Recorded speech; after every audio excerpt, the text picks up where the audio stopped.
ሰላም ጤና ይስጥልን እጅጉን የተወደዳችሁና የተከበራችሁ የአዲስ ስፖርት ቤተሰቦቻችን እንደምን አላችሁልን? ከእናንተው ከሆነው ከአዲስ ስፖርት የዩቲዩብ ቻናላችን አዲስ ስፖርታዊ ጉዳዮችን ልናካፍላችሁ መጥተናል። ለተከታዮቹ ደቂቃዎች ከእናንተ ጋር ስንቆይም ከሀገር ውስጥና ከውጭ ያልተሰሙ አዲስ ስፖርታዊ ጉዳዮችን እንደተለመደው በዛሬ ፕሮግራማችንም ወደ እናንተ ማድረሳችንን የምንቀጥል ነው የሚሆነው። ስለምታደምጡን ቆይታችሁንም ከኛ ጋር ስለምታደርጉም እጅጉን ከልብ አድርገን እናመሰግናለን።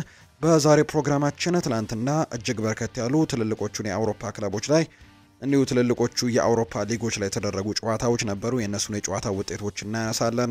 ማንቸስተር ሲቲ ትላንትና ድል ቀንቶታል። አርሰናል ነጥብ ተጋርቶ ነው መውጣት የቻለው በተወዳጁ የእንግሊዝ ፕሪምየር ሊግ።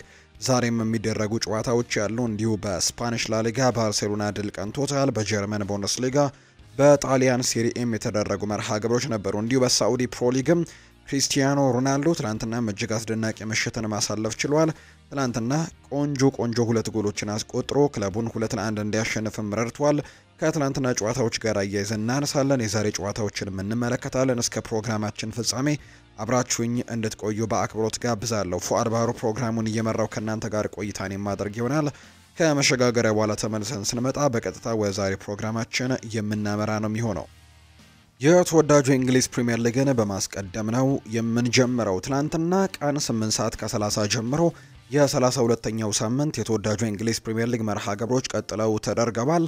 ትላንትና እንግዲህ ቅድሚያ ጨዋታቸውን ያደረጉት ማንቸስተር ሲቲ እና ክሪስታል ፓላስ ኢቲሃድ ስቴዲየም ላይ ነበር። ትላንትና የመጀመሪያው ጨዋታ የተደረገው ይህ ጨዋታ እንግዲህ ትልቅ ነገሮችን አስመልክቶናል። ክሪስታል ፓላሶች 2-0 እየመሩ ነበር ጨዋታውን። ነገር ግን ማንቸስተር ሲቲዎች ባስቆጠሯቸው 5 ግቦች 5-2 በሆነ ውጤት ማሸነፍ ችለዋል። ኤብሬቼ ኤዜ እና እንዲሁ ደግሞ ሪቻርድስ ባስቆጠሯቸው ግቦች እነዚህ ተጫዋቾች ባስቆጠሯቸው ግቦች እስከ 21ኛው ደቂቃ ድረስ ክሪስታል ፓላስ 2-0 መምራት ጀምሮ ነበርና ምናልባት ክሪስታል ፓላስ ይህንን ጨዋታ ላይ ያሸንፍ ነው የሚሉ አይነት እንግዲህ ጥያቄዎች እየተነሱ ነበር። ነገር ግን እንግዲህ በክረምቱ ከማንቸስተር ሲቲ ጋር እንደሚለያይ የተረጋገጠው ኬቨን ደ ብሮይና ማንቸስተር ሲቲን 2-1 ያደረገ ጎል ከቅጣት ምት ቆንጆ ጎል ማስቆጠር ቻለ።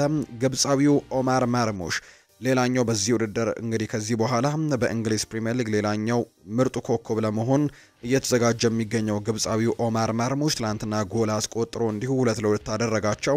ከረፍት መልስ ማቴዮ ኮቫቺች፣ ጄምስ ማኬቲ እና ኒኮ ኦሬሊ ባስቆጠሯቸው ግቦች 5-2 በሆነ ውጤት ማንቸስተር ሲቲ ጨዋታውን አሸንፎ መውጣት የቻለበትን አጋጣሚ ነው የተመለከትነው። ከጨዋታው ጋር በተያያዘ ሁለት ነጥቦችን እናንሳ። አንደኛው ኦማር ማርሙሽን ይመለከታል። አንደኛው ደግሞ ግብ ጠባቂው ኤደርሰን ሞራይስን የተመለከተ መረጃ ነው።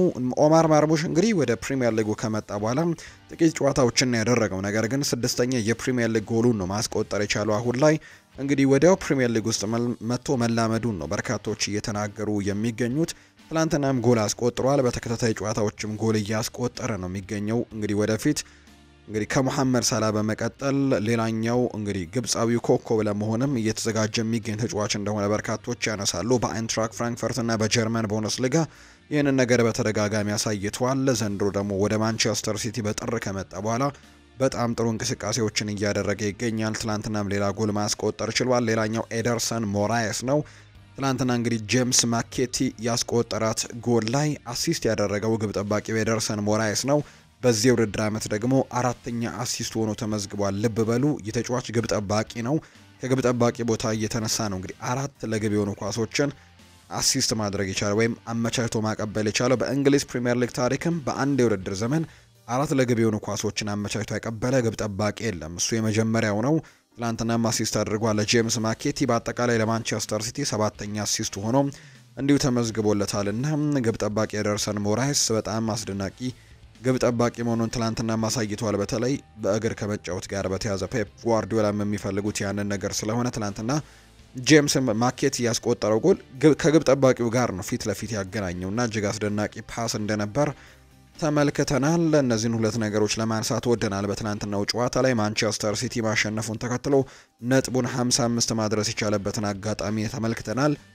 እንዲሁ ክሪስታል ፓላሶች ደግሞ 43 ነጥቦችን መያዝ የቻሉበትን አጋጣሚ ነው ትላንትና የተመለከትነው። በቀጣይ እንግዲህ ማንቸስተር ሲቲ ከኤቨርተን ጋር ጨዋታውን ያደርጋል። አሁን ላይ ማንቸስተር ሲቲ ነጥብ መጣል በጣም እንግዲህ የማይቻልበት ጊዜ ላይ ነው የሚገኙት። ጥቂት ጨዋታዎች ብቻ ይቀራሉ። 6 ያክል ሳምንታት ብቻ ናቸው በተወዳጁ እንግሊዝ ፕሪሚየር ሊግ የሚቀሩትና በአውሮፓ ቻምፒየንስ ሊግ ላይ በቀጣይ የውድድር ዓመት ተሳትፎን ለማግኘት በጣም ትልቅ ትንቅንቅ እየተደረገ ይገኛል። ማንቸስተር ሲቲ በዛ ውድድር ላይ ካሉ ክለቦች መካከል ደግሞ አንደኛ ነው። በቀጣይ ከኤቨርተን ጋር ጨዋታውን ያደርጋል። ክሪስታል ፓላስ በቀጣይ ተስተካካይ መርሃ ግብሩን ከኒውካስል ዩናይትድ ጋር የሚያደርግ ነው የሚሆነው። እንግዲህ ኬቨን ደብሮይና ትላንትና ጎል ማስቆጠሩን ገልጸንላችኋል። ጫሜን መስቀል ግን አልፈልግም ብሏል። በትላንትናው ጨዋታ የጨዋታው ኮከብ ተብሎ የተመረጠው ይኸው ተጫዋች ኬቨን ደብሮይና ነው። በማንቸስተር ሲቲ ያለውን ቀሪ ጊዜንም መደሰት እንደሚፈልግ እንዲሁ ገልጿል። በትላንትናው ጨዋታ ላይ የመጀመሪያውን ጎል አስቆጥሯል። ማቴዮ ኮቫቺች ላስቆጠረው ጎልም አሲስት ያደረገው እንዲሁ እሱ ነው። በሲቲ የቀረኝ ጊዜ በእያንዳንዱ ቅጽበት መደሰት እፈልጋለሁ። አሁን ላይ ያለ ጉዳት ነው እየተጫወትኩ የምገኘው፣ ጥሩ ስሜት ላይ ይገኛለሁ ሲል ኬቨን ደብሮይና ከጨዋታ በኋላ ይናገራል። ከማንቸስተር ሲቲ ጋር ከተለያየ በኋላ ስላለው ነገር ባልወስንም ጫሜን ግን አልሰቅልም ሲልም ነው እንደ የተናገረው። ኬቨን ደብሮይና አያይዞም የማንቸስተር ሲቲ ቆይታው በዋንጫ ቢጠናቀቅም እጅጉን ደስ እንደሚለው ጭምር ነው እየተናገረ የሚገኘው። በቀጣይ እንግዲህ ምናልባት የኤፍኤ ካፑን ዋንጫ ማሸነፍ የሚችሉ ከሆነ በዋንጫ ማጠናቀቅ የሚችልበትን አጋጣሚ ያገኛል። ነገር ግን የፕሪሚየር ሊግ የቻምፒየንስ ሊግ ውድድር ላይ አሁን ላይ የዋንጫው ባለቤት የመሆን እድላቸው የለም። ከቻምፒየንስ ሊግ ወጥተዋል። በእንግሊዝ ፕሪሚየር ሊግ ደግሞ የማሸነፍ እድላቸው በጣም ጠባብ ነው። ስለዚህ እንግዲህ ምናልባት የኤፍኤ ካፕን የሚያሸንፍ ከሆነ ይህን ውድድር ወይም ደግሞ ማንቸስተር ሲቲን ሲለቅ በዋንጫ የሚለቅበት ይሆናል ተብሎ ነው የሚጠበቀው። ሌሎች ጨዋታዎች ቀን 11 ሰዓት ላይ ተደርገዋል። በተወዳጁ የእንግሊዝ ፕሪሚየር ሊግ አስተን ቪላ ከሳውዛምፕተን ጋር በሴንት ሜሪ ትናንትና ጨዋታቸውን አድርገው አስተን ቪላ 3-0 በሆነ ውጤት ማሸነፍ ችለዋል። ኦሌ ዋትኪንስ፣ ዶዌን ማለን እና ጆ መጊን የአስተን ቪላን 3 ግቦች ያስቆጠሩ ተጫዋቾች ናቸው። እንግዲህ በሌላ ጨዋታ ኤቨርተን ደግሞ በአብዱላሂ ዶኮሬ በመጨረሻ ደቂቃ ላይ ባስቆጠሩት ጎል ኖቲንግሃም ፎረስትን 1-0 ማሸነፍ ችለዋል። ይህ ጨዋታ ሲቲ ግራውንድ ላይ ኖቲንግሃም ፎረስት ሜዳ ላይ የተደረገ መርሃ ግብር ነው። ለወትሮ እንግዲህ ኖቲንግሃም ፎረስት የኑኖ ኤስፕሬንቶ ሳንቶ ቡድን በሜዳውም ከሜዳ ውጭም ጠንካራ ቡድን እንደነበር የምናስታውሰው ነው። ትላንትና ግን ለኤቨርተን እጅ ሰጥቷል። አሁን ላይ ሶስተኛ ደረጃውንም ሊያጣ የሚችልበት አጋጣሚ እየተፈጠረ ይገኛል። ነጥብ መቀራረቦች እየተፈጠሩ ይገኛሉ። በቀጣይ ትልቅ ትንቅንቅ ይጠብቃቸዋል ተብሎ ነው የሚጠበቀው። ኖቲንግሃም ፎረስቶች እንግዲህ ሁለተኛ ተከታታይ ሽንፈታቸውንም ነው እንዲሁ ያስተናገሩት። ብራይተን ሌላኛው ትናንትና ጨዋታ ያደረገ ቡድን ነው። በሜዳው አሜክስ ስቴዲየም ከሩድ ቫን ኒስተልሮይ ሌስተር ሲቲ ጋር ጨዋታውን አድርገው 2-2 በሆናቸው ውጤት ያጠናቀቀበት መርሃ ግብረም ትናንትና ቀን 11 ሰዓት ላይ የተደረጉ መርሃ ግብሮች ናቸው። ሌላኛው ምሽት 1 ሰዓት ከ30 ሲል የጀመረው የኤምሬትሱ ጨዋታ ነው ትናንትና የተደረገው። አርሰናል እና ብሬንትፈርድ ደግሞ ተጋጣሚዎቹ ነበሩ። የለንደን ደርቢ ጨዋታ እንደነበር ይታወቃል። የሰሜን ለንደኑ ክለብ አርሰናል ትናንትና ከብሬንትፈርድ ጋር የተወዳጁ የእንግሊዝ ፕሪሚየር ሊግ የ32ኛ ሳምንት መርሃ ግብሩን አድርገው 1-1 በሆነ ውጤት ነው ጨዋታውን ያጠናቀቀው። እንግዲህ በሳምንቱ አጋማሽ ከሪያል ማድሪድ ጋር ወሳኝ የሚባል ጨዋታ ያለበት እንግዲህ አርሰናሎች የመልስ ጨዋታ ነው። የመጀመሪያውን ጨዋታ በኤምሬትስ ስቴዲየም 3-0 ማሸነፋቸው የሚታወስ ነው። በሳንቲያጎ ቤርናቢው የመልስ ጨዋታ ይጠብቃቸዋልና ወሳኝ የሚባሉ ተጫዋቾቻቸውን አንዳንዶቹን አሳርፈው ነው እንግዲህ ሚኬል አርቴታ ወደ ሜዳ የገቡት። አምበሉ ማርቲን ኦዴጋርድን ጨምሮ ቡካዮ ሳካ እንዲሁ በተቀያሪ ወንበር ላይ እና ጁሪያን ቲምበር የነበሩ ተጫዋቾችና ሚኬል ሜሪኖም ጭምር ተጠባባቂ የነበሩበትን አጋጣሚ ትናንትና ተመልክተን እንደነበር የሚታወስ ነው። ተቀይረው ነው የገቡት እነዚህ ተጫዋቾች በሙሉ። ነገር ግን የትላንትናውን ጨዋታ 1-1 በሆነ ውጤት ነው ማጠናቀቅ የቻለው። እንግዲህ አርሰናሎች ቶማስ ፓርቴ ባስቆጠረው ጎል ጨዋታውን 1-0 መምራት ችለው ነበር። ነገር ግን ዩኤን ዊሳም ብሬንትፈርድ ናቸው ያደረገ ጎል አስቆጥሮ ጨዋታው 1-1 በሆነ ውጤት እንዲጠናቀቅም ያደረገበትን አጋጣሚ ትላንትና ከተመለከትናቸው አጋጣሚዎች መካከል ናቸው። አርሰናል በውድድር ዘመኑ 12ኛ የፕሪሚየር ሊግ ጨዋታቸውን በአቻ ውጤት ሲያጠናቅቁ ነው። ይህም ሁለተኛ ያደርጋቸዋል። ኤቨርተን ብቻ ነው ከነሱ በላይ በርከት ያሉ አቻዎችን ማስመዝገብ የቻለው። 14 አቻዎችን አስመዝግቧል ኤቨርተን።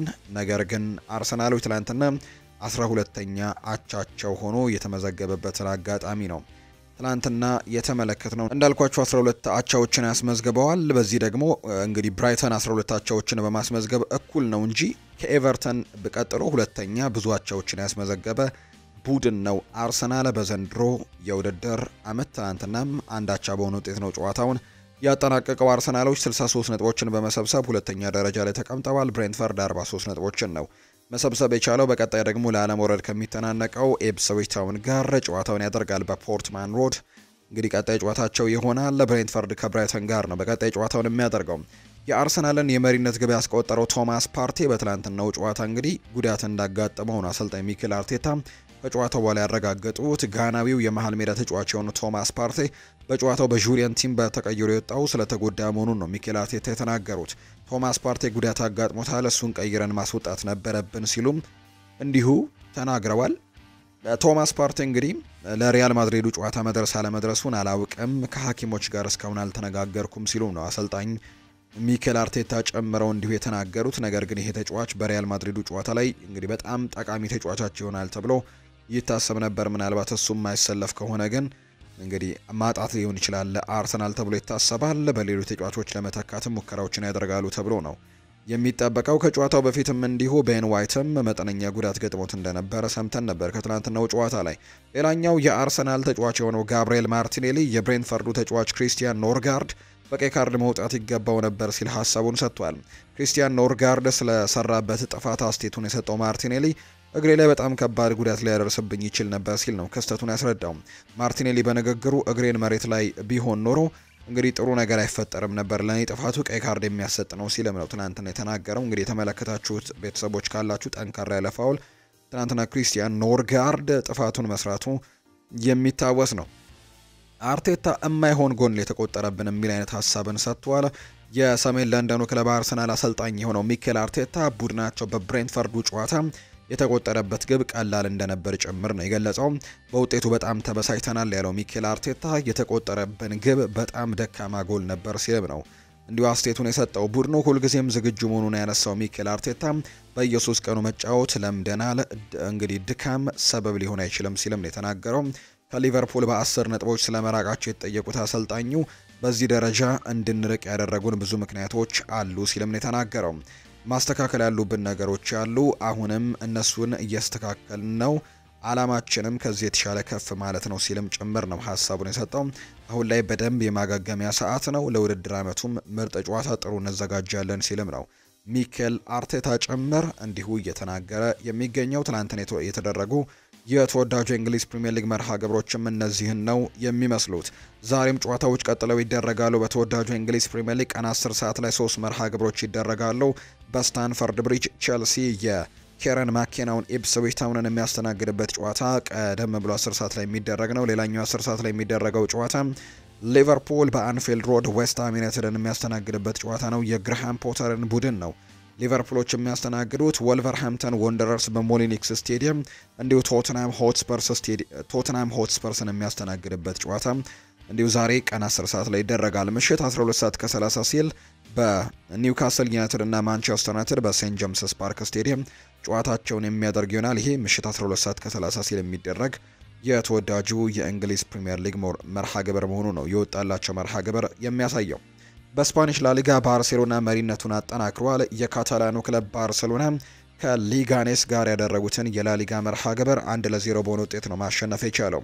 የባርሴሎናን ብቸኛ ማሸነፊያ ግብም ሴንዚ በራሱ ግብ ላይ ማስቆጠር የቻለ ተጫዋች ነው። ባርሴሎና ማሸነፉን ተከትሎ ከሪያል ማድሪድ ጋር ያላቸውን የነጥብ ልዩነትም ወደ 7 ማስፋት የቻሉበትን አጋጣሚ ተመልክተናል። ነገር ግን ይህ የሚሆነው እንግዲህ ሪያል ማድሪድ ጨዋታውን እስኪያደርግ ድረስ ነው። በጨዋታው የባርሴሎናው ተጫዋች አሊሃንድሮ ባልዴ ጉዳት አጋጥሞት ተቀይሮ ለመውጣትም መገደዱን ተመልክተናል። ባርሴሎና 70 ነጥቦችን ሰብስቦ አንደኛ ደረጃ ላይ ተቀምጧል። ሌጋኔሽ በአንጻሩ በ28 ነጥቦች 19ኛ ደረጃ ላይ ነው የተቀመጠው። ባርሴሎና ከሰልታ ቪጎ፣ ማዮርካ ደግሞ ከሌጋኔሽ በቀጣይ መርሃ ግብር ላይ ጨዋታቸውን የሚያደርጉ ነው የሚሆነው። በስፓኒሽ ላሊጋ ሌሎች የትላንትና መርሃ ግብሮች ሪያል ሶሴዳድ ትላንትና በሜዳው እንግዲህ ጨዋታውን አድርጎ ነበር በሳን ሴባስቲያን። ነገር ግን በሜዳው ያደረገውን ጨዋታ በማዮርካ 2-0 በሆነ ውጤት እንዲሁ ተሸንፏል። ላስ ፓልማስም እንዲሁ ከሜዳ ውጪ ሄታፌን ገጥሞ 3-1 በሆነ ውጤት ማሸነፍ ችሏል።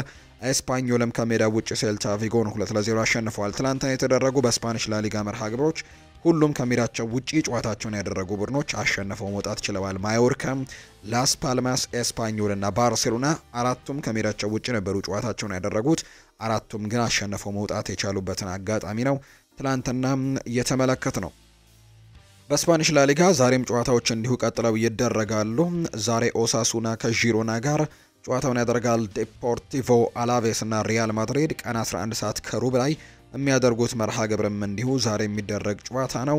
ሪያል ቤቲስ እና ቪያሪያል ጨዋታቸውን ያደርጋሉ። እንዲሁ አትሌቲክ ቤልባኦ ከራዮ ቫይካኖ ጋር የሚያደርጉት መርሃ ግብርም ዛሬ የሚደረጉ የስፓኒሽ ላሊጋ መርሃ ግብሮች ናቸው። ሌላኛው የጀርመን ቡንደስሊጋ ነው። ባየር ሌቨርኩዘን ትላንትና ነጥብ የጣለበትን ውጤት ነው የተመዘገበው። ባየር ሌቨርኩዘን ከኡኒየን በርሊን ጋር ያደረገውን ጨዋታ ምንም አይነት ጎል ማስቆጠር ሳይችሉ ሁለቱ ቡድኖች ጨዋታቸውን 0-0 በሆናቸው ውጤት ለማጠናቀቅ ተገደዋል። ባየር ሌቨርኩዘን ከሊጉ መሪ ባየር ሚኒክ ያለውን የነጥብ ልዩነትም ለማጥበብ የሚችልበትን እድል ሳይጠቀም ቀርቷል። ባየር ሌቨርኩዘን በ63 ነጥቦች ሁለተኛ ደረጃ ላይ የተቀመጠ ቡድን ነው። ሌላኛው ትናንትና የተደረገው የደር ክላሲከር እንግዲህ በጣም የደርቢው ጨዋታ ነው። በጀርመን ቡንደስሊጋ ባየር ሚኒክ እና ቦሩሲያ ዶርትመንድ የሚያደርጉት ጨዋታ ነው። እንደሚታወቀው ቦሩሲያ ዶርትመንድ ዘንድሮ በተለይ በጀርመን ቡንደስሊጋ ጥሩ ጊዜ ላይ አይገኙም። ጥሩ ውጤትም እያመጡ አይደለም። ነገር ግን ከባየር ሚኒክ ጋር የሚደረገው ጨዋታ ግን ሁሌም ክላሲክ ነው። ትናንትናም የደር ክላሲከር ጨዋታ እንዳልኳችሁ በፉክክር ተደርጎ በአቻ ውጤት ነው የተጠናቀቀው። በጀርመን ቡንደስሊጋ 29ኛ ሳምንት መርሃ ግብር ባየር ሚኒክ ከቦሩሲያ ዶርትመንድ በአሊያንዝ አሬና ያደረጉትን ጨዋታ 2-2 በሆናቸው ውጤት አጠናቅቋል። የባየር ሚኒክን ግቦች ሰርጅ ናብሪ እና ራፋኤል ጉሬሮ ሲያስቆጥሩ ለቦሩሲያ ዶርትመንድ ደግሞ ቤርና አንተን ከመረብ ጋር ማሳረፍ የቻሉ ተጫዋቾች ናቸው። ባየር ሚኒክ 69 ነጥቦችን ሰብስቦ ሊጉን እየመራ ይገኛል። ዶርትሙንድ በ42 ነጥብ 8ኛ ደረጃ ላይ ነው የተቀመጠው። በቀጣይ ሄዲንሃም እና ባየር ሚኒክ ጨዋታቸውን ያደርጋሉ። እንዲሁ ዶርትሙንድ ከቦሩሲያ ሞንችግላድባህ ጋር ነው በቀጣይ ጨዋታውን የሚያደርገው። በሌሎች የጀርመን ቡንደስሊጋ የትላንትና መርሃ ግብሮች ሆፌኒያም ከማይንዝ እንግዲህ ሆፌኒየም 2-0 በሆነ ውጤት ማሸነፍ ችሏል። ፍራይበርግ ቦሩሲያ ሞንችግላድባህን 2-1 ሲያሸነፍ፣ ኦክስበርግ ቦሃምን እንዲሁ ደግሞ ሴንት ፓውልም ሆልስቲንን 2-1 ያሸነፉበት መርሃ ግብር ትላንትና በጀርመን ቡንደስሊጋ የተደረጉ መርሃ ግብሮች ናቸው። ዛሬም በጀርመን ቡንደስሊጋ ጨዋታዎች ይቀጥላሉ። ስቱትጋርት ከቨርደር ብሬመን ጋር ጨዋታቸውን ያደርጋሉ። እንዲሁ አይንትራክ ፍራንክፈርት እና ሄዲንሃም የሚያደርጉት መርሃ ግብርም ዛሬ የሚደረጉ ጨዋታዎች እንደሆኑ ነው የወጣላቸው መርሃ ግብር የሚያሳየው። ጣሊያን ሴሪኤን ደግሞ እንመልከት። በጣሊያን ሴሪኤ ኢንተር ሚላን መሪነቱን ያጠናከረበትን ውጤት አምጥቷል።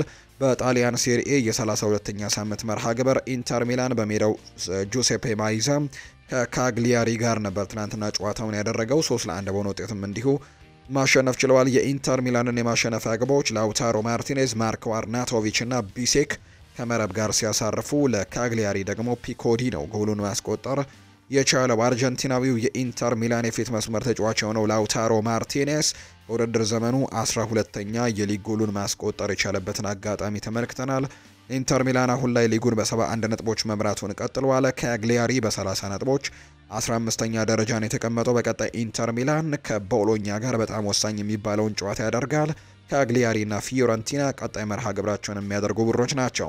ዩቬንቱስም ትላንትና ድል ቀንቶታል። ሌላኛው በ32ኛው ሳምንት የተደረገው የጣሊያን ሴሪኤ መርሃ ግብር ዩቬንቱስ ከሊቼ ጋር ያደረገውን ጨዋታ 2-1 በሆነ ውጤት ነው ያሸነፈው።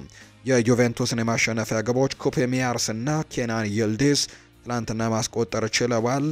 ለሊቼ ደግሞ ባሺሮቶ ነው ጎሉን ማስቆጠር የቻለው። ዩቬንቱስ 59 ነጥቦች ላይ እንግዲህ ደርሷል። ከዛ በተጨማሪ ደግሞ ሊቼ 26 ነጥቦች ነው ያሉት። በቀጣይ ፓርማ ከዩቬንቱስ፣ ሊቼ ደግሞ ከኮሞ ጋር መርሃ ግብራቸውን የሚያደርግ ይሆናል። በጣሊያን ሴሪኤ ሌላኛው ትላንትና ቬኔዚያ ሞንዛን 1-0 በሆነ ውጤት ማሸነፍ የቻለበት አጋጣሚንም ትላንትና መመልከት ችለናል። ዛሬም በጣሊያን ሴሪኤ የሚደረጉ ጨዋታዎች ያሉ። አታላንታ በቤርጋሞ ከቦሎኛ ጋር ወሳኝ ጨዋታውን የሚያደርግ ይሆናል። ይህ ጨዋታ ቀን 7:30 ሲል የሚደረግ መርሃ ግብር ነው። ፊዮረንቲናና ፓርማ፣ ቬሮናና ዤንዋ፣ ኮሞና ቶሪኖ፣ ላትሲዮና ሮማ ዛሬ የሚደረጉ የጣሊያን ሴሪኤ መርሃ ግብሮች እንደሆኑ ተገልጿል። ዛሬ ትላንትና በፍሬንች ሊጓን እንዲሁ 3 ጨዋታዎች ነበሩ። ሞናኮና ኦሎምፒክ ድ ማርሴ ወሳኝ የነበረውን ጨዋታ አድርገው ሞናኮ 3-0 በሆነ ውጤት ማሸነፍ ችሏል። ሊል እና ቱሉዝ ጨዋታቸውን አድርገው ሊል 2-1 አሸንፈዋል። ስትራስቡርግ እና ኒስ ደግሞ 2-2 በሆነ ውጤት ነው ትናንትና ጨዋታቸውን ያጠናቀቁት። ዛሬም የፍሬንች ሊጓን ጨዋታዎች ቀጥለው ይደረጋሉ። ሴንት ኢቲየን ከብረሽት ጋር ጨዋታውን ያደርጋል። ሊ ሃርቬ ከሬንስ፣ አንጀርስ ከሞምፔሌ እና ኦንዤ ከሊዮን ዛሬ የሚያደርጓቸው መርሃ ግብሮች ናቸው። በፍሬንች ሊጓን እነዚህ ዛሬ የሚደረጉ ጨዋታዎች ናቸው። አልናስር ትላንትና በሳዑዲ ፕሮሊግ 27ኛ ሳምንት መርሃ ግብር አልናስር ትላንትና ከአልሪያድ ጋር ያደረገውን ጨዋታ 2-1 በሆነ ውጤት ማሸነፍ የቻለበትን አጋጣሚ ተመልክተናል። ትላንትና አልሪያድ ቀዳሚው ጎል አስቆጥረው እንግዲህ ጨዋታውን መምራት ችለው ነበር። ነገር ግን የክሪስቲያኖ ሮናልዶ እንግዲህ እግሮች አልናስርን ከሽንፈት ታድገዋል። ትናንትና እንግዲህ 2 የማሸነፊያ ግቦችን ከመረብ ጋር ማሳረፍ ችሏል። እጅግ አስደናቂ ቆንጆ የሚባሉ ጎሎችን ነው ትናንትና ክሪስቲያኖ ሮናልዶ ማስቆጠር የቻለው። ፖርቱጋላዊው ተጫዋች ሮናልዶ በእግር ኳስ ሕይወቱም 933ኛ ጎሉን ማስቆጠር የቻለበትን አጋጣሚ ነው እየተመለከትን የምንገኘው። አሁን ላይ ለ1000 እንግዲህ ለማስቆጠር የሚደረገው ጥረት አሁንም ተጠናክሮ ቀጥሏል። በጥሩ ግስጋሴ ላይም ይገኛል ክሪስቲያኖ ሮናልዶ። ትናንትና ደግሞ 2 ቆንጆ ጎሎች፣ በተለይ ሁለተኛው ጎል እጅግ አስደናቂ ነበር። ከፔናልቲ ቦክስ ሳጥኑ ላይ አካባቢ ጫፉ ላይ መስመሩ ላይ ያስቆጠራት ጎል እጅግ በጣም ግሩም እንደነበረች ቮሊ እንደነበረችም ተመልክተናል። ሮናልዶ በውድድር ዓመቱ 23ኛ የሳዑዲ ፕሮ ሊግ ጎሉ ነው ትናንትና ማስቆጠር የቻለው። ኮከብ ግባግቢነቱንም አሁንም ያለ ከልካይ እየመራ ነው የሚገኘው የ40 ዓመቱ ክሪስቲያኖ ሮናልዶ። ትናንትና እንግዲህ አልናስሮች ማሸነፋቸውን ተከትለው 57 ነጥቦች ላይ መድረስ ችለዋል። በጣም ጥሩ ግስጋሴን እያደረጉ ይገኛሉ። ከሁለተኛው አልሂላል ጋርም እጅጉን ተቀራርበዋል። አልሪያድ ደግሞ 34 ነጥቦችን ሰብስበው 9ኛ ደረጃ ላይ ነው የተቀመጡት። በቀጣይ አልኤቴፋቅና አልሪያድ ጨዋታቸውን ሲያደርጉ አልናስር በቀጣይ ከአልቃዲሺያ ጋር ነው መርሃ ግብሩን እንደሚያደርግ የወጣላቸው መርሃ ግብር የሚያሳየው። ትናንትና የተደረጉ የተወዳጆቹ የአውሮፓ ታላላቅ ሊጎች እንዲሁ በሌሎችም ሊጎች የተደረጉ በሳዑዲ ፕሮ ሊግም ጭምር የተደረጉ ጨዋታዎች፣ ዛሬ የሚደረጉ መርሃ ግብሮች ደግሞ እነዚህን ነው የሚመስሉት። ማንቸስተር ዩናይትድን ደግሞ የተመለከቱ መረጃዎችን እናንሳ። ማንቸስተር ዩናይትድ ተጫዋች መሸጥ ይኖርበታል ተብሏል። ማንቸስተር ዩናይትድ በክረምቱ የተጫዋቾች የዝውውር መስኮት ብራዚላዊውን የወልቨርሃምፕተን ወንደረርስ አጥቂና የአጥቂ አማካይ የሆነውን ማቲያስ ኮኛህን እንዲሁ ለማስፈረም ጠቀም ያለ ገንዘብ ሊያስገኙ የሚችሉ ተጫዋቾችን መሸጥ ይኖርበታል ተብሏል። በውሰት ውል ወደ ስፔኑ ክለብ ሪያል ቤቲስ እና ወደ እንግሊዙ ክለብ ያመሩት ማርከስ ራሽፎርድ እና አንቶኒ ዶስ ሳንቶስ ለሽያጭ የቀረቡ ተጫዋቾች ናቸው። ጥሩ የዝውውር ዋጋ የሚቀርብ ከሆነም ጋርናቾና ራስመስ ሆይለንድም ሊሸጡ የሚችሉ ተጫዋቾች እንደሆኑ ነው ሜል ስፖርት መረጃውን ያጋራው። የሳዑዲ ክለቦች በኦናና ላይ ፍላጎት አሳይተዋል። ማንቸስተር ዩናይትድን ከተቀላቀለ ጊዜ ጀምሮ ትልልቅ የግል ስህተቶችን በመስራት ቡድኑን ዋጋ እያስከፈለ የሚገኘው ካሜሮናዊው ግብ ጠባቂ አንድሬ ኦናና በክረምቱ የዝውውር መስኮት ማንቸስተር ዩናይትድን ሊለቅ የሚችልበት እድል አለው ተብሏል። አሁን ላይ የሚወጡ ዘገባዎች የተወሰኑ የሳዑዲ አረቢያ ክለቦች በካሜሮናዊው ግብ ጠባቂ አንድሬ ኦናና ላይ ፍላጎት ማሳየታቸውን የሚጠቁሙ እንደሆኑ ነው ኒኮላስ ሺር መረጃውን ያጋራው። እንግዲህ ሌኒ ዮሮ ደግሞ በበርካቶች አድናቆት እያገኘ ተጫዋች ነው። ሌኒ ዮሮ ለማንቸስተር ዩናይትድ እየተጫወተ ባለፉት 1000 ደቂቃዎች ውስጥ ድሪብል ተደርጎ ከታለፈው ይልቅ ጎል ያስቆጠረበት አጋጣሚ ይበልጣል ይናል ዘገባው። እንግዲህ ባለፉት 1000 ደቂቃዎች ሌኒ ዮሮ ምንም ጊዜ ድሪብል ተደርጎ አልታለፈም። አንድ ጎል ግን ማስቆጠር የቻለበትን አጋጣሚ ተመልክተናል።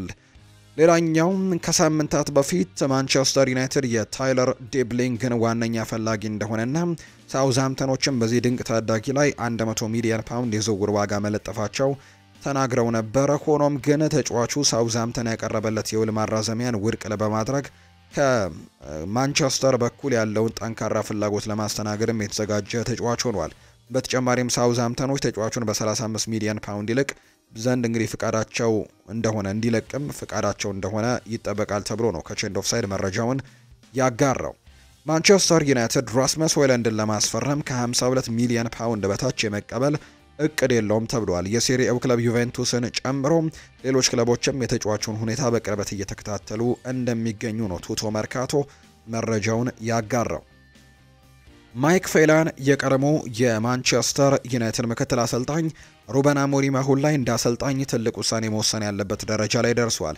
ማንቸስተር ዩናይትድ በቋሚነት ማገልገል የሚችል ቁጥር 2 ግብ ጠባቂ ያለው የሚለው ሌላ ጥያቄ ነው። ሆኖም ግን አንድ ግብ ጠባቂ ተመሳሳይ ስህተቶችን እየሰራ እንግዲህ ደግሞ የቋሚነቱን ቦታ እየተሰጠው መቀጠል ተገቢ አይደለም።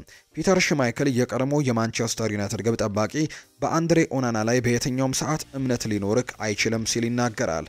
አሰልጣኝ ሩበን አሞሪምም እንግዲህ ሊፈታቸው የሚገቡ ብዙ እንቆቅልሾች ያሉ አቴን አንድ ተጫዋች ላይ ብቻ በመቀሰር ጥፋተኛ ማድረግ አልፈልግም፣ ሆኖም ግን ኦናናን መመልከት ምቾት አይሰጥም ሲልም ነው እንዲሁ የተናገረው። የቀድሞ ማንቸስተር ዩናይትድ ታሪካዊ ግብ ጠባቂ የነበረው ፒተር ሽማይክል አንድሬ ኦናና በግብ ጠባቂነት ሲሰለፍ ደህንነት እንደማይሰማው ነው የገለጸው። አንድሬ ኦናና ጎል ውስጥ ካለ በጭራሽ ደህንነት አይሰማህም ሲል ፒተር ሽማይክል ይናገራል። አሰልጣኝ ሩበን አሞሪም መፍታት ያለበት ብዙ ችግሮችም አሉ። አንድ ተጫዋች ለይቼ መተቸት ቢያሳፍረኝም ነገር ግን ለማየት አያስደስትም፣ ስጋት ውስጥ ይጥለኛል። ሁልጊዜም ተቃራኒ ቡድን አጥቅቶ ሲመጣ ትፈራለህ አንድሬ ኦናና ግብ ጠባቂ መሆኑን ስታቅ ሲልም ነው ፒተር ሽማይከል እንዲሁ የተናገረው። የኒውካስል ዩናይትድ ዋና አሰልጣኝ ኤዲ ሃው የዛሬውን ጨዋታ በተለይ የማንቸስተር ዩናይትዱን ጨዋታ እንደማይመሩ ይፋ ተደርጓል። አሰልጣኝ ኤዲ ሃው በጨዋታው ላይ የማይገኙት ባጋጠማቸው ህመም ምክንያት መሆኑ ተነግሯል። አሰልጣኝ ኤዲ ሃው እንግዲህ ህመም አጋጥሟቸው ወደ ሆስፒታል ማምራታቸው ተነግሯል። አሰልጣኙ አሁን ላይ ሆስፒታል የህክምና ምርመራም እየተደረገላቸው መሆኑን ነው ዘገባው ያረጋገጠው። የ25 ዓመቱ ካናዳዊ የሊል የመሃል አጥቂ የሆነው ጆናታን ዴቪድ በዚህ ክረምት ከክለቡ ሊል ጋርም የነበረው ውል ያበቃል ወይም ፍሪ ኤጀንት ተጫዋችም ይሆናል። በርካታ የአውሮፓ ታላላቅ ክለቦችም ተጫዋቹ ፍሪ ኤጀንት መሆኑን ተከትሎ ተጫዋቾቹን ለማስፈረም ፉክክር ላይ ይገኛሉ። ማንቸስተር ዩናይትዶች ካናዳዊውን የመሃል አጥቂ ጆናታን ዴቪድን ለማስፈረም በከፍተኛ ሁኔታ ከሚፎካከሩት ክለቦች መካከልም ተጠቃሽ ናቸው። እንግዲህ በቀጣይ የኢፕስዊች ታውኑን ሊያም ዴላፕ አሊያስ ደግሞ የሊሉን ጆናታን ዴቪድ ያመጣሉ የሚለው ጥያቄ ዘገባው እንግዲህ አጠያቂ አድርጎታል። ኤክረም ኮኑር ነው መረጃውን ያጋራው። ፓትሪስ ኤቭራ ለፓርክ ጄሱንግ ስለ ሩኒ አሰልጣኝ መሆን ተጠይቆ ሀሳቡን ሰጥቷል። በርኒንግሃም የወረዱት በሱ ምክንያት ነው። አሰልጣኝ ይቅርብህ መክሌታ አይደለም ብየው ነበር፣ እርሱ ግን አልሰማኝም። እናም ወዲያውኑ ተባረረ። እናም ልክ እሱ ሲወጣም እንግዲህ ድልም ወደ በርኒንግሃም መምጣት ጀመረች ሲል ይናገራል ፓትሪስ ኤቭራ ከፓርክ ጄሱንግ ጋር በነበረው ቆይታ እንግዲህ ስለ ሩኒ ሀሳቡን የሰጠው።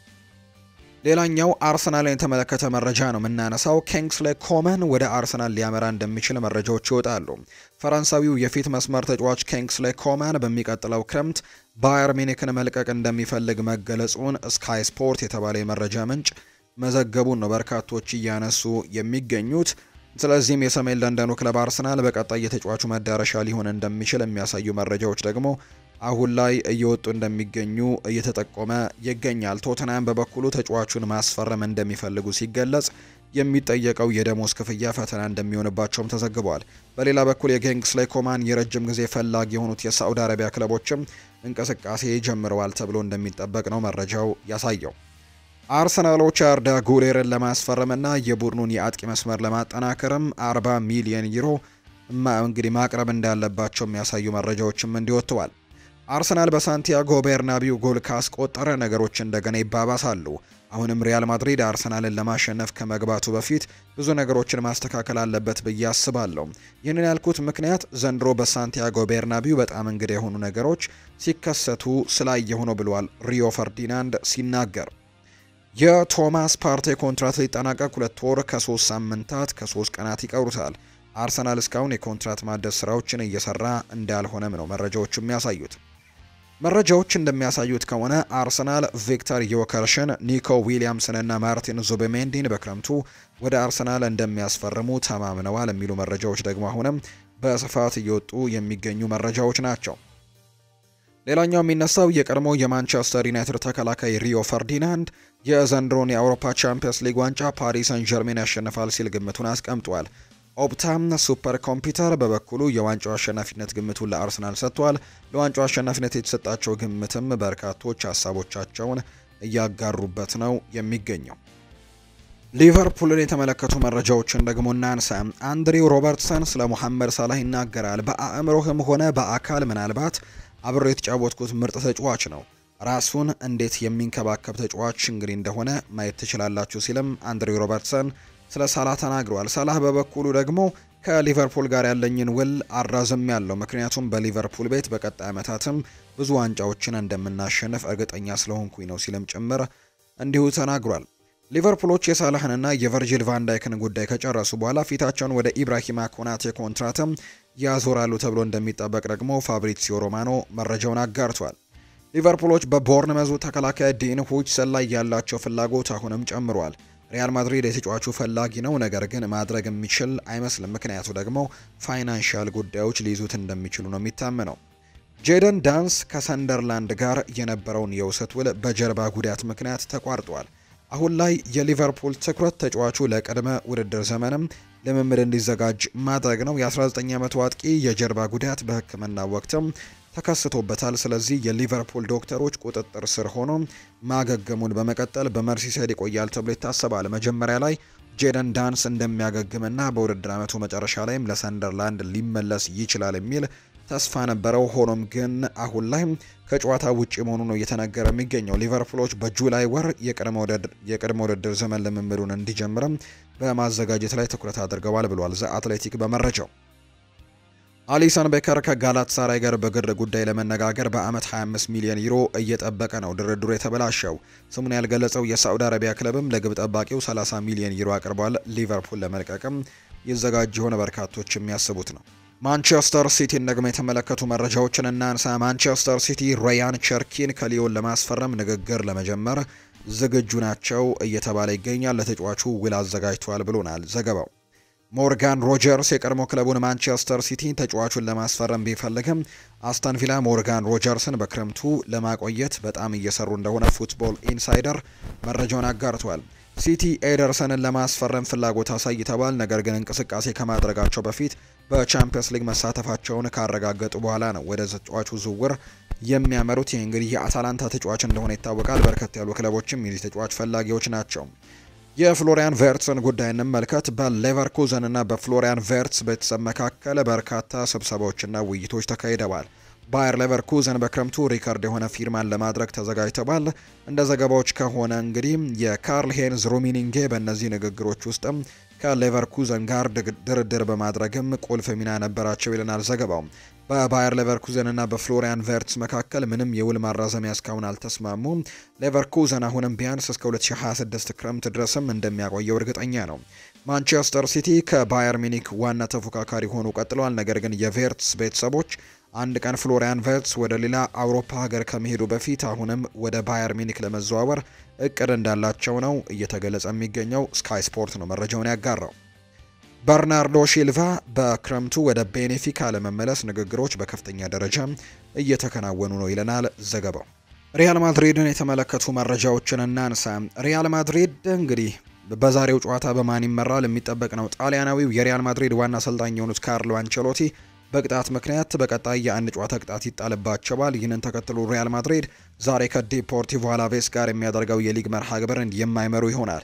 በጨዋታው የካርሎ አንቸሎቲ ልጅና ምክትል አሰልጣኝ ዳቪድ አንቸሎቲ ሎስ ብላንኮቹን ይመራል ተብሎ ነው የሚጠበቀው። ጨዋታው ቀን 11 ሰዓት ከሩብ ላይ የሚደረግ ነው። የሄታፊው አሰልጣኝ ቦርዳላስ ይናገራል። አንቸሎቲን የሚተቹ ሰዎች ልረዳቸው አልቻልኩም። ለሪያል ማድሪድ የሚሰጠው ነገር ሁሉም ጥያቄ ውስጥ ይገባል። ይሄ ለኔ አይገባኝም። እሱ በሪያል ማድሪድ ውስጥም ላደረገውና እያደረገ ያለው ነገርም ወደር የለሽ ስለሆነ ሐውልት ይገባዋል ሲልም ነው የተናገረው። የእንግሊዙ ክለብ አርሰናል አርዳ ጉሌርን ለማስፈረም ፍላጎት እንዳለው ደግሞ የሚያሳዩ መረጃዎች አሁን ላይ እየወጡ እንደሆነ ዘሰን ዘግቧል። የቀድሞ የባርሴሎና አሰልጣኝ ሮናልድ ኪውመን ይናገራሉ። አንድ ቡድን ይህንን አይነት ውጤት መገለበጥ የሚችል ካለ እሱም ሪያል ማድሪድ ነው። ነገር ግን ይህንን ለማድረግ በጣም የተሻሉ መሆን ይኖርባቸዋል። አርሰናል ወደ ቀጣዩ ዙር ለማለፍ ትልቅ ብልጫ አለው። እንደ ቡድን ከኳስ ጋርና ከኳስ ውጪ በጥሩ ሁኔታ መስራት አለበት። እናም ሪያል ማድሪድ የሚፈልገውን ውጤት ለማግኘት የተሻለ መሆን ይጠበቅበታል። ጥያቄያችሁ ሪያል ማድሪድ ካምባክ ያደርጋል ወይ ካላችሁኝ፣ አዎ ሊያደርገው ይችላል ሲልም ነው የባርሴሎና አሰልጣኝ የቀድሞው ሮናልድ ኪውመን የተናገሩት። ሪያል ማድሪድ በሳንቲያጎ ቤርናቢው አርሰናልን በሚያስተናግድበት ተጠባቂ የቻምፒየንስ ሊግ ምሽት ጨዋታ ላይ ቶኒ ክሮስ በስቴዲየሙ ተገኝቶ ጨዋታውን እንዲታደም ልዩ ግብዣ እንደተደረገለት ነው ማርካ መረጃውን ያጋራው። ፍሎሬንቲኖ ፔሬስ በትናንትናው ልምምድ ወቅትም በቫልዴባስ ተገኝተው ተጫዋቾቹን አግኝተዋቸው ነበር። በመምጣታቸውም ቡድን ውስጥ ያሉ ተጫዋቾች ሁሉም ደስተኛ ነበሩ። ሮብ በሚደረገው ጨዋታ ላይም ካምባክ እንደሚያደርጉ ሙሉ እምነት እንዳላቸው ነው ኤል ቸረንጌቶ ቴሌቪዥን ጣቢያ መረጃውን ያጋራው። ሉካ ሞድሪች በሪያል ማድሪድ ቤት የሚያቆየውን ኮንትራት ልክ እንደ በፊቱ ያራዝማል፣ ምንም ጥርጥር የለውም። ተጫዋቹ በክለቡ ቤትም ትልልቅ ነገሮችን ህልም አለው። ምንም እንኳን እድሜው 40 ቢሆንም ድንቅ እንቅስቃሴ በማድረጉ ግን ቦርዱ ይወደዳል ሲልም ነው የተናገረው። ዳቪድ አላባ በሪያል ማድሪድ ውስጥ ያለው ሁኔታና ችግር እየተባባሰ እየሄደ ይመስላል። አሁን ላይ አንቸሎቲ ተጫዋቹን በሚገባ ያከብረዋል። እናም ሁልጊዜም የእሱ ተመራጭ ተጫዋች ሆኖም ቆይቷል። በዚህም የተነሳ ወደ ነበረው ብቃቱ እንዲመለስ እየረዳው ነው። የመጫወቻ ደቂቃዎችንም ሲሰጠው ነበር። ነገር ግን በቅርብ ጊዜ አቋሙ በጣም የወረደ መሆኑን ተከትሎ የሪያል ማድሪድ ማኔጅመንት የማል ተከላካይ ስፍራውን መጠናከር አለበት ብለው እንዲያስቡም አስገድዷቸዋል ብሏል ዲያሪዮ አስ በዘገባው። በአሁኑ ሰዓት ማርቲን ዙሜሜንዲን ጨምሮ ሌሎች ስሞች በሪያል ማድሪድ መስማት መጀመራችን የሉካ ሞድሪች ለተጨማሪ ዓመታት የመቆየትን ነገር እንግዲህ ጥያቄ ምልክት ውስጥ ይከቱታል። ምክንያቱም የሉካ ሞድሪች ዘመን ወደ ማብቃቱ እየተቃረበ እንደሆነ ግልጽ ነው። አሁን ላይ እንግዲህ እድሜው 40 ከመሆኑ ጋር በተያያዘ በመኖራቸውም እንግዲህ ሪያል ማድሪድ በቦታው የመሃል ተጫዋቾችን በመሳብ እንግዲህ ፉክክር ማድረግ ይፈልጋሉ። በዚህ ጉዳይ ላይ ማርቲን ዙቤሜንዲ ጥሩ የሚባለው ምርጫ ነው። ነገር ግን አርሰናል በድርድሩ ላይ ከሪያል ማድሪድ የተሻለ ደረጃ ላይ እንደሚገኝ ነው መረጃውን የሚያሳየው ይህንን ተጫዋች ለማስፈረም። ብዙሃኑ የመረጃ ምንጮች እንዳሉት ከሆነ በተመሳሳይ መልኩ ጣሊያናዊው ጋዜጠኛ ፋብሪዚዮ ሮማኖን በንግግሩ ላይ ሪያል ማድሪድ በዴን ሆይችሰን ላይ ከፍተኛ ፍላጎት አለው ሲል ነው የገለጸው። ፋብሪዚዮ ሮማኖ ሲናገር ሪያል ማድሪድ ይህንን ተጫዋች ሊያስፈርም እንደሚችል ቢናገርም ነገር ግን ሪያል ማድሪድ በመጪው የተጫዋቾች የዝውውር መስኮት ማስፈረም ይፈልግ ወይስ ደግሞ አይፈልግ እስካሁን ምንም የተወሰነ ነገር እንደሌለ በሪፖርቱ ላይ ይፋ ተደርጓል። ዳኒ ሰባዮስ በዛሬው ጨዋታ እንግዲህ በአንዱ በአርሰናሉ ጨዋታ ላይ ይኖራል ብለዋል ካርሎ አንቸሎቲ። የአርሰናሉን ውጤት ተቀለብሱታላችሁ ተብሎም ተጠይቀው ነበር አንቸሎቲ። አላቅም፣ እስቲ እንሞክራለን፣ መሞከር ይኖርብናል። እውነታው ግን ይህንን ነገር ደጋግመን ማድረግ የቻልነው ክለብ ሪያል ማድሪዶች ነን። ከዛሬ ጀምሮ እስከ ጨዋታው የመጨረሻ አጋጣሚ መታገልና መሞከር ይኖርብናል፣ ምክንያቱም ይህንን የማድረግ አቅሙ አለን ብለዋል። እያንዳንዱ ሽንፈት ሁሌም ተመሳሳይ ነው። ስትሸነፍ ከባባድ ጊዜያትን ታሳልፋለህ። እንዴት ወደ ትኩረትህ መመለስ እንዳለበክም ታስባለህ። አንድ አለመታደል ይሄ እግር ኳስ ነው። ከሽንፈትህ በኋላ ደግሞ የምታገግምበት አጋጣሚ ይፈጠራል ብሏል። ሁሉም ሰው ስለ ረቡዕ ጨዋታ እያሰበና እያወራ ይገኛል። ነገር ግን ወሳኝ ጨዋታ አለን። ከዲፖርቲቮ አላቬስ ጋር አሪፍ ተጫውተን ጨዋታውን ማሸነፍና ወደ አሪፍ ሞራላችንም መመለስ አለብን ሲልም ነው የተናገረው። ካርሎ አንቸሎቲ ይቀጥልና ባለፈው ጨዋታ ሁሉም እንግዲህ ዘርፍ በሚጠቀምበት አቅም አልተገኘም ነበር። ጠቅላላ እንግዲህ ያካለል ነው ሜዳም የነበረን ፍጥነትና በሁሉም ነገር ደግሞ እነሱ ከኛ የተሻሉ ነበሩ። ሁሉም ነገር ቁጥራዊ መረጃዎችም ያሳብቃሉ። ከተጋጣሚው ያነሰ ሜዳን እንግዲህ አካለናል። ይሄ ደግሞ ለቀጣይ ጨዋታ መሻሻል ይኖርበታል። ተጫዋቾች በደንብ እንዲሮጡና እኔ ምን ማድረግ አለብኝ የሚለውን ነገር እንግዲህ አያለው። ይሄ ተጫዋቾች ባህሪ ነው የሚወሰነው። ባለፉት አመታት ይህ ደግሞ ተከስቷል። ሁሌም ከሌሎች ያነሰ ነው የምንሮጠው። ብዙ ሩጫዎችን አንሯሯጥም። በዚህም እንግዲህ 2 ቻምፒየንስ ሊጎችን አሸንፈናል ሲል ካርሎ አንቸሎቲ እንዲሁ ተናግሯል። ክለቡ አሁንም በእኔ እምነት አለው። ስለ ወደፊቱ ማውራት የለብኝም ምክንያቱም ኮንትራቴ ግልጽ ነው። እዚህ እንግዲህ እስከ 2026 የሚያቆይ ውል አለኝ። ምንም ይፈጠር ምን የውድድር አመቱ ሲያልቅ ደግሞ ስለ ኮንትራት ማውራታችን አይቀርም ብለዋል ካርሎ አንቸሎቲ። ከጨዋታው አስቀድሞ በነበራቸው ጋዜጣዊ መግለጫ ላይ ነው እንዲሁ ሀሳባቸውን የሰጡት። ቸልሲን የተመለከቱ መረጃዎችን ደግሞ እናንሳ። ኤንዞ ማሬስካ ሐሙስ ጃክሰን ባለመግባቱ ላይ ሀሳባቸውን ሰጥተዋል። እሱን መቆጣጠር አለብን ምክንያቱም ለኛ ያለውን ጠቀሜታ ታውቁታላችሁ። ያለሱ ጨዋታዎችን መጫወት ከባድ ነበር ምክንያቱም ሁሌ ለተጋጣሚ የተከላካይ ክፍል አስጊ የሆነና ከኳስ ውጪም አሪፍ የሚጫወት እንደሱ አይነት አጥቂ የለንም ብለዋል። በባለፈው ጨዋታ ከብሬንትፈርድ ጋር ጨዋታውን ለማሸነፍ በቂ አድርገናል። እንዳለመታደል ሆኖ ጎል አላስቆጠርንም።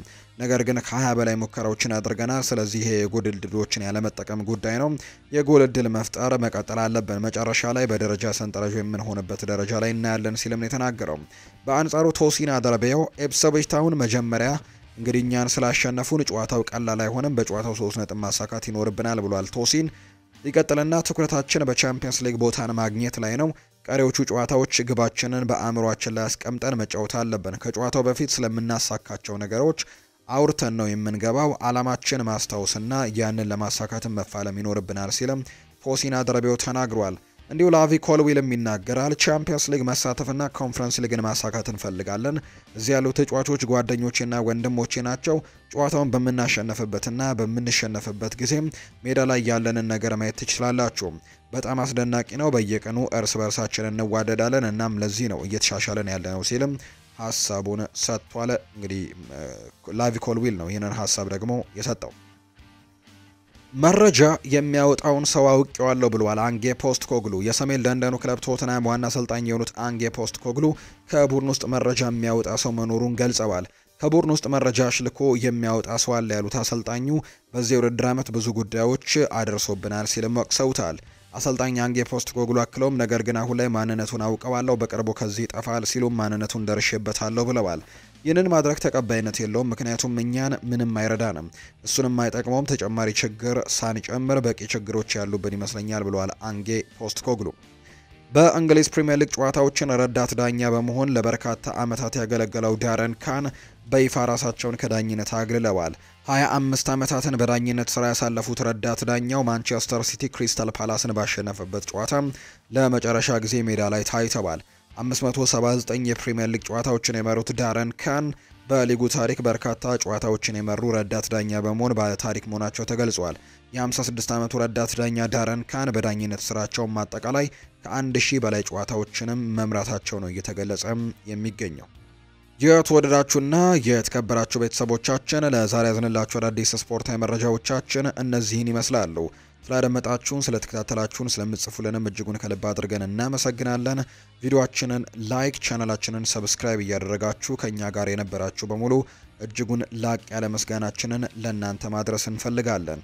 ፉአድ ባሩ ፕሮግራሙን እየመራው ከእናንተ ጋር ቆይታን አደረግኩኝ። በቀጣይ ፕሮግራሞቻችን እንግዲህ ሌሎች ፕሮግራሞችን ይዘን ዳግም እንገናኛለን። መልካም ጊዜ እንዲሆንላችሁ ነው በአክብሮት የምመኘው።